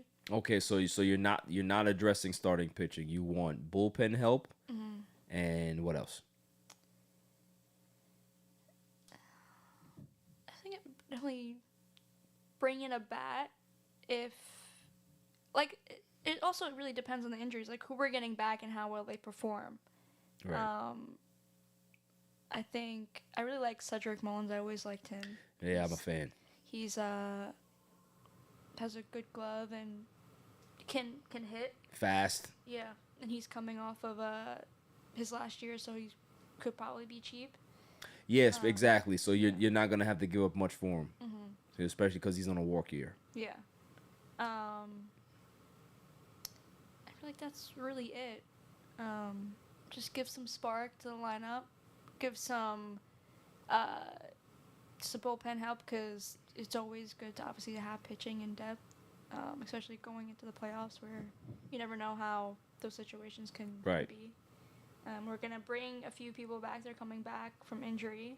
So I think it's going to be obviously a new look no matter how it ends up at the second half. There's going to be different players on the team. But we also don't know how Manaya is going to be when he comes back. We don't know how Matos is going to be when he comes back. You know, Senga is out for some time. So, yeah, we'll see. Yeah, I am going to agree with you. I would improve the starting pitching if you can be able to get a guy like Luis Castillo.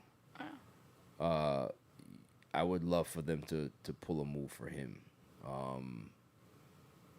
Probably another quality arm. There's so many quality arms out there. But yes, bullpen help, because the fact that Max Krennic forgot how to pitch concerns me. The fact that guys are starting to get, I don't know if they're starting to get tired, overused. Brazaban is not effective anymore. I remember we are 4-1 against the Braves, and we go ahead and blow that game, and it just started the floodgates of bad. Yeah. You know what I mean? Also, Clay Holmes is, you don't know how long he's going to last, because he's hit his cap for many years and over 70 innings. So. And he's played well. Yeah. He's pitched well. But it's like, who knows if we're going to continue to get this level of pitching for the remainder of the year from everybody. Like, guys have played well. Like, Griffin Canning, shouts to him. He's come back down to earth a little bit over the last few starts, but he's still been very good for the season. Guys have stepped up and did very well. But that's not to say that they're going to be able to sustain that all year. So you have to get the bats to be able to help the pitching. We can't keep going into games, zip into the 1-2 games, 1-run game. Like, we're only scoring 2 runs a game. Like, you can't win like that. And if we have the pieces in our farm system, that we have the pitching, we have the infielders, we have some depth in our farm system, it's time to make some decisions. Because you can't keep running like this. You're in a good spot right now because, yes, you lost 6 in a row, but you're still tied for first place right now. The Braves are going to be the Braves. They own us. That's cool. They're on their way up. They're playing well. But at the end of the day, we can't worry about them. We have to worry about fixing our own stuff. And the Phillies are right there after losing 9 of 10 or whatever it was with them, 8 of 9. They're right back into the thick of things. So we're going through a bad stretch. It's a bad run of games. But if you're gonna have a bad stretch, have it in June instead of in August, in September. You know what I mean? That's how I'm looking at things. So get it out of the way now. Work out the kinks. If you gotta try to experiment with the lineup, go ahead and do that. But help is on the way with Vientos and Montas and Manaya. But when Vientos comes back, Vientos needs a DH. Do not put him in the field. Just like liability. Yeah. Leave Beatty and leave Mauricio up here. I don't know if when Vientos gets called back up or whatever it is, I don't know if they're gonna keep Mauricio on the lineup. He might go back. Like, we have to see say when he comes back, because Marte could be a trade piece. But we talked about it, how it might be beneficial just to keep him, even though he's not, if he's not producing, just for the clubhouse. But even, just have to figure it out how we have another month, so see how the trade. Yeah, man. I just, it's so crazy how just a couple of weeks ago, we set the record of wins in a month, right? And now we're here. But that's the other side of this that I want to talk about, because this is one of those shows. For any Mets fan that woke up this morning and is this doomsday prognosticator and doom and gloom, shame on you. We need to stop this loser mentality, because this ain't the same Wilpon team back in 08 and 09 that collapsed. This is not September. This is June. So you stop comparing that nonsense, because it's not the same. And even those teams that collapsed in September, hey, those were great teams. They shit the bed and didn't execute down the stretch, but they played their asses off. It's fine. Sometimes it's just not in the cards. Sometimes things don't go your way, but I can guarantee, though, that team, had the wild card been expanded the way it is now, that team's a playoff team. So although they collapse down the stretch, they'd still have a chance to redeem themselves. Wake up, Queens fans. Wake up, Mets fans. We don't have to care about the division. It's not about the division. It's about getting to the playoffs. The only two teams that benefited from buys last year were the Dodgers and the Yankees. Everybody else didn't get anywhere. So it doesn't matter. It doesn't matter. All you have to do is get in. If you're playing good baseball and you get in, you have a chance. Matchups matter. If your pitching is fine, your bullpen is playing great, and your bats are you're getting timely hits from your lineup, you can make a long run in the playoffs. We've seen what the Mets did last year. That's exactly what they did. Timely hits, great bullpen, good starting pitching, and a little bit of luck. So it is. It's the hot teams that win. That's it. Yeah. It's like hockey. It's the hot, obviously the Dodgers were the best team wire to wire last year, right? Record wise, they were the best. They won the World Series. But how often has that happened in the last decade? And even they almost didn't get there. Right. Because remember, Padres had them on the ropes. Yeah. Padres had them on the ropes. So all of those things we have to factor in. Yeah, it's a bad stretch. Yeah, they don't look good right now. Yeah, they look like they lack a lot of confidence. Yeah, they look like they might have to make some changes.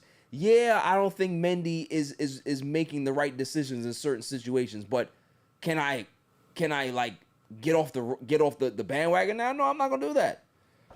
I'm not gonna sound like Sal Licata. Listening to him on the radio every day makes me want to be a Yankee fan. I'm telling you. Sometimes I say, you know what? If I was a Yankee fan, I wouldn't have to deal with this. I wouldn't have to deal with people like him. If you're a fan like him, you need to just go away. Because there's always a section of every team that has a fan base that you just don't want to associate with. Because they're either stupid or they live and die by every game. This is 162. There's no team that goes wire to wire, plays great baseball. No team. Even the Yankees, when they lost 7 in a row or something like that. Yankees get hit. Yeah. So they had 29 straight scoreless innings. They couldn't hit. It's great. But yet they got the best player on the planet. So what are we talking about here?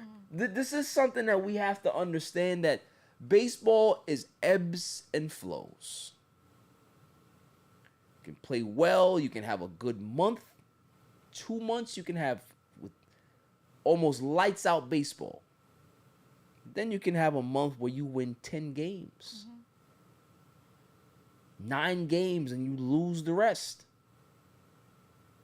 That doesn't mean that you're a bad team. That just means that you're going through a bad stretch. And the good teams know how to get themselves out of those stretches. Now, if this stretch continues on past the deadline and bleeding into September, now we know that this team wasn't as good as we thought it was. Mm-hmm. And it's just not their year. Mm-hmm.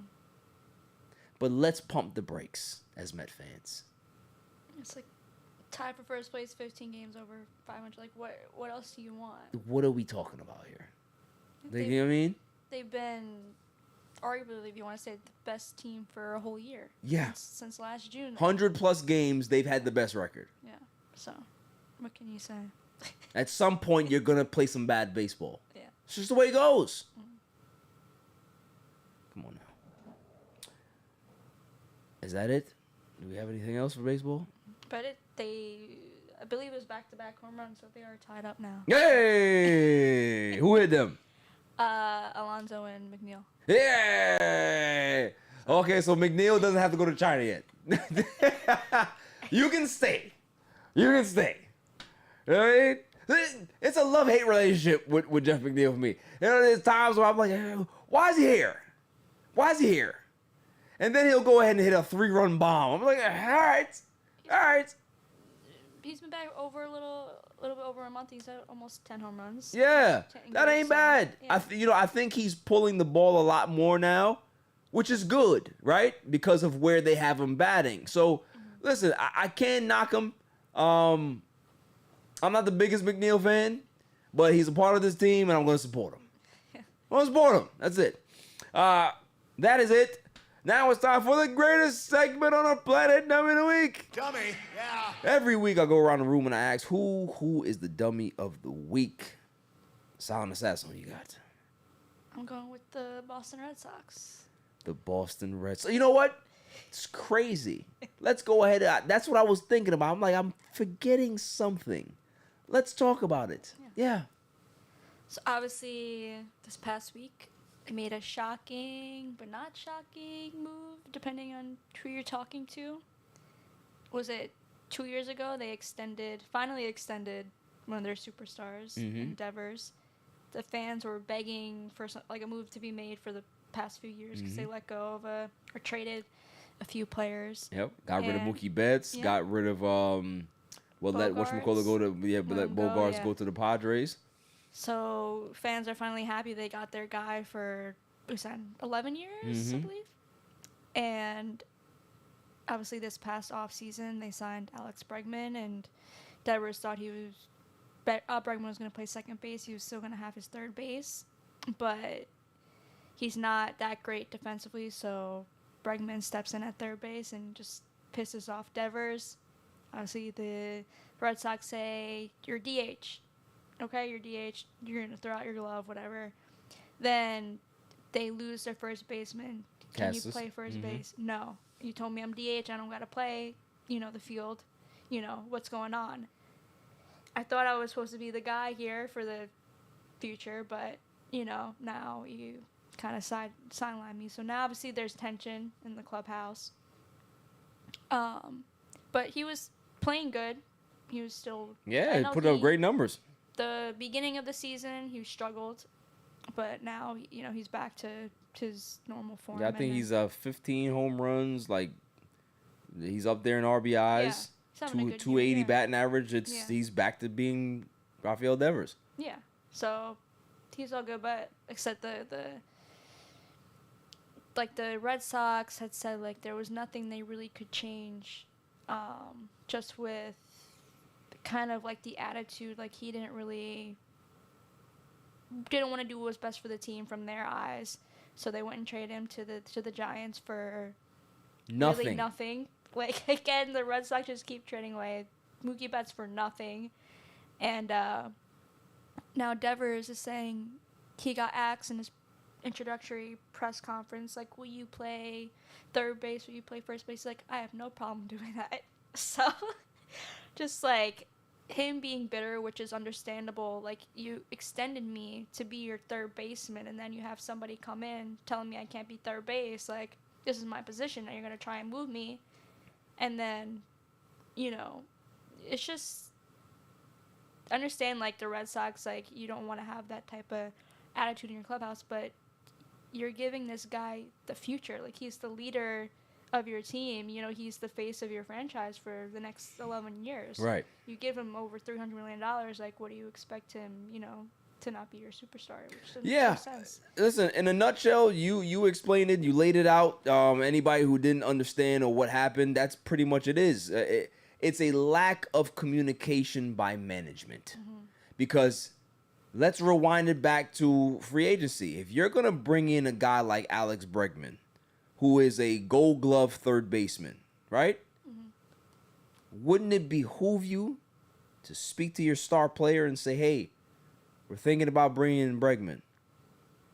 Are you open to DHing, or would you be more comfortable him playing second and then we can put you at third? But to have no communication with your star player and you just bring in a guy and he's going to assume like, oh, okay, cool. Well, I guess he's going to play second. And maybe somebody told him, yeah, we have plans for him to play second. And you have the entire spring training go on. And never once did you say, hey, Rafi, you mind taking up a first base glove so we can start getting some reps and some practice at first base? Because, you know, we might want to start giving you some reps there because it might kind of like lengthen out our depth if we can be able to play with first, because then we can be able to kind of maybe platoon our DH spot, right? I can guarantee you Rafi would have took first base reps. But you have the guy take no reps and then come to him and say, hey, can you take one for the team and play first? No, I will not do that because I don't have to. Where in my contract it says that I have to do that? And this is the problem with team sports, is that you got to be a team player. No, I don't. I got paid to play third. That's what I'm going to do. You told me that I'm going to DH. Okay, cool. You never said anything about first. So again, the relationship was strained and soured and continued to sour. And you want to look at him like he's persona non grata. No, it's you guys who have the problem. The Red Sox have operated in regards to their front office. They are dumb. They have been dumb for a very long time. It's only the grace of God that they have all of those great prospects that they have on their team. But they're idiots.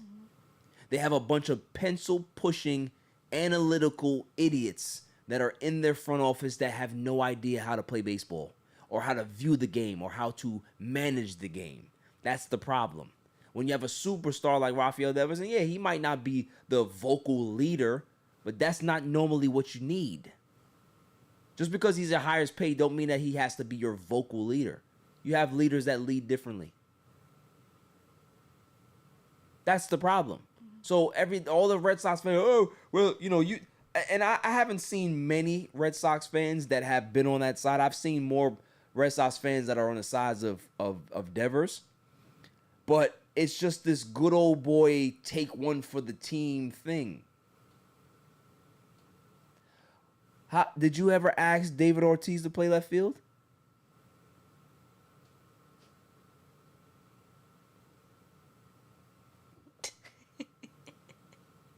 No, right?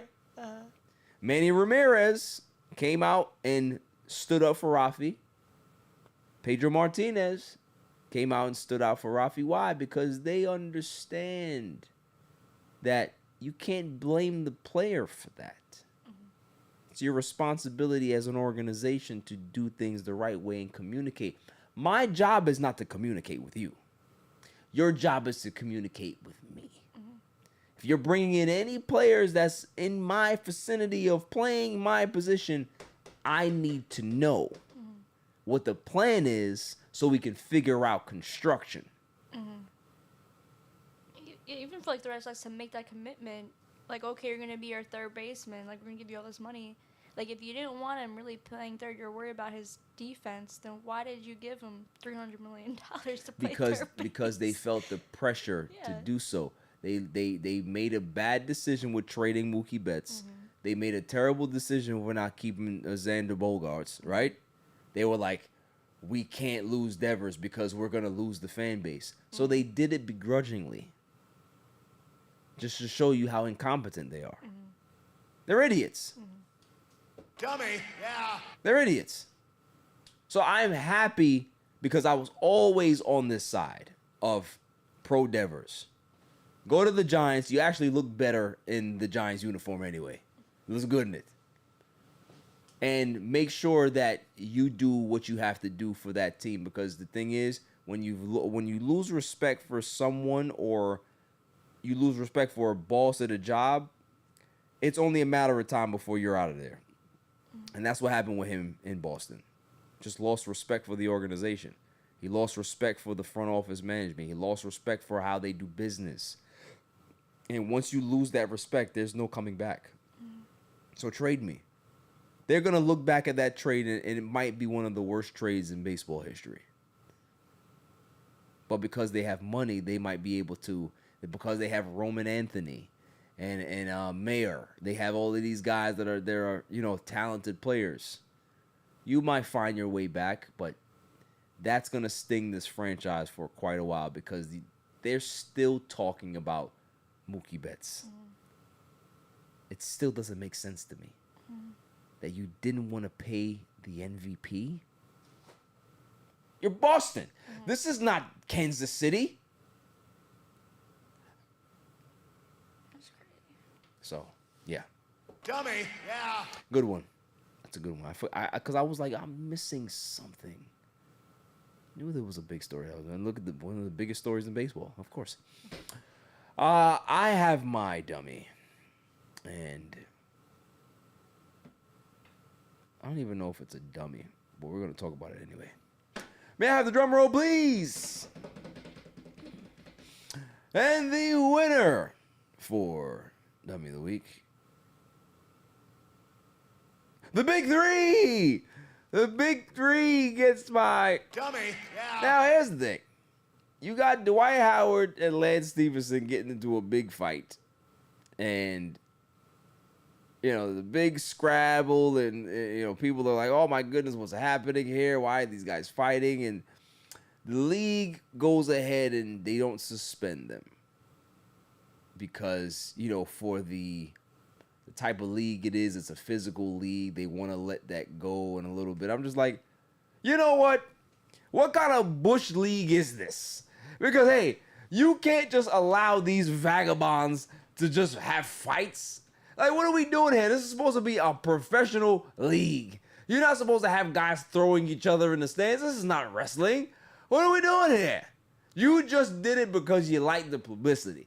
Don't try to scheme around this nonsense. Don't try to wordsmith us to death and say, oh, well, because of the way the league is played, we want to make sure that we keep the competitive nature and the edge. No, you did it so you can be able to get more eyes on the damn league, and now you got everybody watching the Big Three. Maybe your viewer percentage has gone up a couple percent. I see the play, all right? You got two of these bum-ass old ex-NBA players that are washed up, and you want to get some ratings. Just be honest. Just be honest. I watched it. I watched games after that. You know why? Because I wanted to see another fight. I didn't care about the quality of the game. I was like, who's going to get into a fight today? So you got me. You hooked me into the damn thing. But don't try to make it seem like this wasn't the plan. Hey, listen. Here's the thing. Right? Hockey does it effectively. Ain't nothing wrong with hockey. They have planned fights.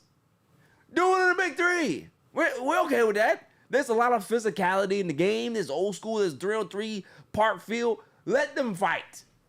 That's all right. Make that a part of your brand. But don't try to fool me and fool the masses and say, oh, we're trying to keep this professional. No, you're not. Ain't nothing professional about the Big Three. It's nicely run, but that's the only thing professional about it. Right? You got a whole bunch of ratchet, ghetto, hood rats that's playing in the league. It's fine. We love it. It's great basketball. It's great for ratings. But don't lie. Don't lie and say that you're trying to do something else. I don't like to be lied to. Dummy. I don't like to be lied to. Okay? This other thing, we're going to go ahead and compound this. What the hell is going on with Caitlin Clark? Right? She went ahead and had this squabble in the WNBA and everybody's talking about it. Like, why are they talking about it? Women can't fight? Huh? They can't get into squabbles? This is sports. Oh my goodness. And then here come all the racist Caitlin Clark supporters. Well, they better not have touched her because, you know, she's the golden goose and I hope that no black girls put their hands on her. Shut up. She is a basketball player like everybody else that plays sports. You fight, you get in the refs' faces, it gets heated. Why are they any different? Stop treating listen, my thing is that we understand that the game is different. Stop treating these women differently. They are athletes. View them as athletes. Athletes are emotional. They are passionate. They can get overexposed. They can get overstimulated. They can be a little bit extra and do things that they shouldn't do in the heat of the moment. Just because they're women doesn't make them any different. Surprise! Hello? Hey, what are you talking about here? Women like to fight too. Yes! Even more than us! More than us! That's what I'm saying. It's just like, come on now. That's another league. Hey, if you're listening, let them fight.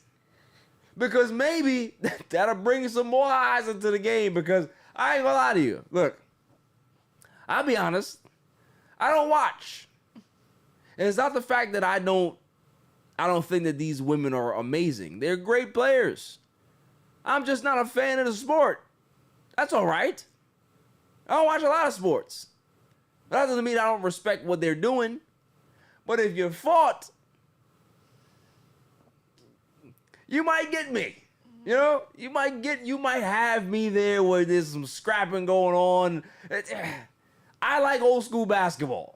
You know, when Charles Barkley was swinging and missing at Shaq, those were great times, right? Nobody can fight, but they tried. That's it. Let people fight a little bit more in sports. They do it in football. You know what sport does this the best? Baseball. Because when there's a fight, all the dugouts empty and there's a Pier 6 brawl. That's what we like to see. Okay? We love to see those things. I remember when Pedro, when he threw down, what is it, Don Zimmer? Grabbed him by the ears and tossed his ass to the ground. Get your old ass on the ground and get the hell out of here. We loved it. We loved it. That's all I'm saying. Fights bring ratings. We know this. Don't lie to us and try to clean it up. Because look, nobody even got fined in that game. Nobody got fined because you know what WNBA say? We're not gonna fine anybody, okay? Everybody get their money. We got a lot of ratings from this game, so we're gonna continue to push this button. Push it. I support it. Maybe then I'll go buy a Liberty ticket if I can see a fight. You know, just as long as you don't touch Sabrina Ionescu. Leave her alone. Don't touch her. But that's it. That's all I got. That's all I got. Leave the fighting for the sports. All right? I want to see it. This is why I love hockey so much, because they fight. They fight. So, Dummy. Yeah. that's all for the show. I should have a PSA. I will. I saw a video of this lady. She was in a tire shop or auto repair shop or whatever it was, and it was Juneteenth, and you had everybody in there was white except her, and somebody behind the register made a comment about, was there a holiday today or something like that? It was like, oh yeah, it's just Juneteenth. And he was like, oh, is that why people are not working today? He's just like, made like a very nonchalant comment, and the lady got up and she asked for her car. She left the establishment. That same establishment put out I think it was a Facebook post saying that, oh, we try to, be there for our customers, and we're always very, forthright with our customers, and she cursed and all this other stuff at us, and I'm just like, rather than apologizing for being insensitive to somebody's experience, you go ahead and try to get in front of it to try to protect your business and look like you're an innocent bystander. This is why that there's a issue in this country, because there's a lot of people out there that are willingly obtuse, and they don't think that they're wrong. When you know what you did, you know exactly what you said. Hell, you had the president come out and say it, that there's too many holidays, too many days off, people don't like it. I never heard that in any other holiday, but he tend to say it on the holiday that doesn't belong to him. So anybody that had a problem with it, if you are of the lighter complexion, sit there and be mad if you want to. Sit there and be upset. But the one thing that you should do is shut your mouth. Don't try to make it about yourself, because it's not about you. If you don't want to celebrate it, then make sure that every year you tell your employee or you tell your boss that you're coming into work and you'll be the only person there. If you want to make a real statement, don't take the day off. But don't make sly comments to people that understand what their history is if you don't. It's always funny when you can hear the whistle blowing, right? You can hear the dog whistles. And in our country, it's getting louder and louder. I sit here every week and I tell you that Black history is American history.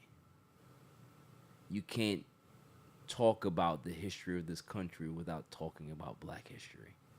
But yet you have places in this country that don't want to speak about it. They want to strip it from their school books.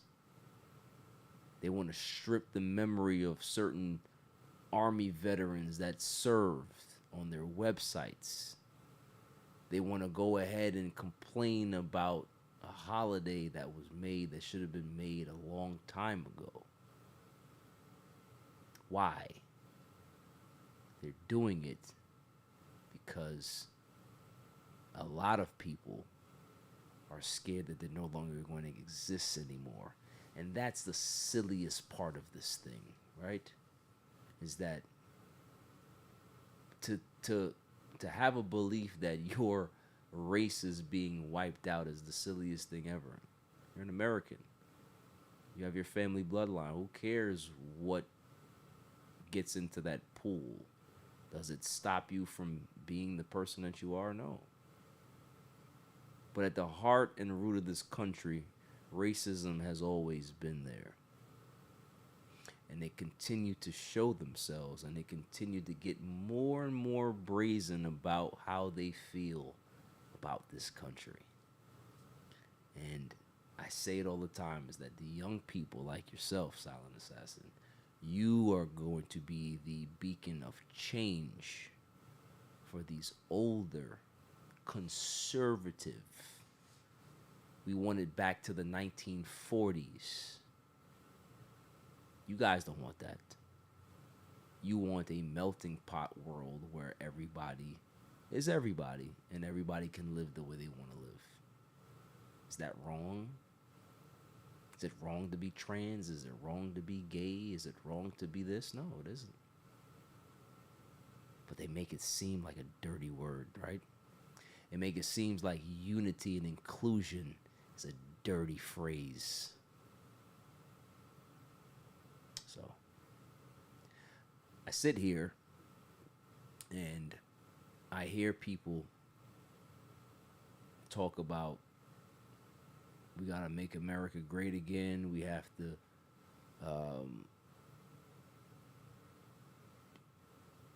make sure that we preserve the American way. What is that? What is the American way? Stealing, pillaging, lying, corruption. Which one is it? I'd love to know, because the people that normally live the American dream are not Americans. It's the hardworking immigrants that come into this country that pay over $100 billion in taxes every year, that don't get a chance to pay into their own Social Security or Medicare because they're not a part of those programs. So they pay into this country to have lazy, entitled, privileged, Midwest, Middle America people sit on their couch and do nothing because they believe that that's their American God-given right. But somebody else can't be here to live the American dream. Isn't that funny? So, I will continue to use this platform to ask questions. I don't know it all, but I'm going to ask questions. I'll ask questions like, why are we going to war with Iran again? Oh, I see. I heard what Ted Cruz said, that it's his God-given right to protect Israel. But you can't talk about the state of Israel without being anti-Semitic. Interesting. Is that you can be able to talk about black people, you can talk about China, call them communists, you can call the people here dirt. You can do whatever you want to any other culture of people. But those cultures, that particular ilk of people, oh no, can't say a word. You can't talk about the state of Israel without being anti-Semitic. Interesting. I wonder why. I ask questions. I don't know the answers. So, anyway, my PSA is be vigilant, pay attention, and make sure that you don't live in this naive bubble anymore. This is serious.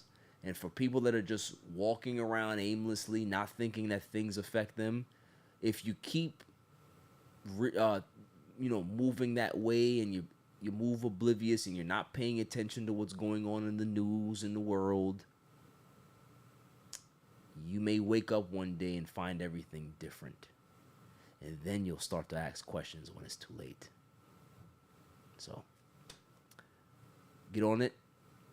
If you have to be proactive and protest and march and say your piece, you need to do your part. Everybody needs to do their part. Living in fear, can't do it anymore. You gotta go out there and do something. So, until next week, stay safe, stay cool. Peace.